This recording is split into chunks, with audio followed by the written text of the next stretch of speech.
பப்புக்கு ஒரு சாட்சியா தன் வீட்டு சாப்பாட்ட ருசியோட முழுங்கி புட்டு ஹோட்டலுக்கும் போனதிங்கே யாரடா அடே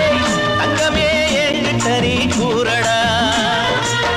புறனா கூட்டிடுவேன் மரத்தை வாங்கிடுவேன் சொக்காய கிழிச்சுக்கிட்டு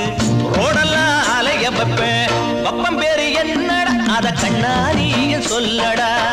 சுத்தி சுத்தி பாரடா உன் பிஞ்சு வரல காட்டடா வந்தமுன்னு சொல்லிக்கிட்டு வீட்டுக்குள்ள வந்து விட்ட சொந்தம் இங்கு வைக்கப்பட்டு கம்பி என்ன வச்சு விட்ட பப்பம் பேரு என்னடா அத கண்ணாடிய சொல்லடா சுத்தி சுத்தி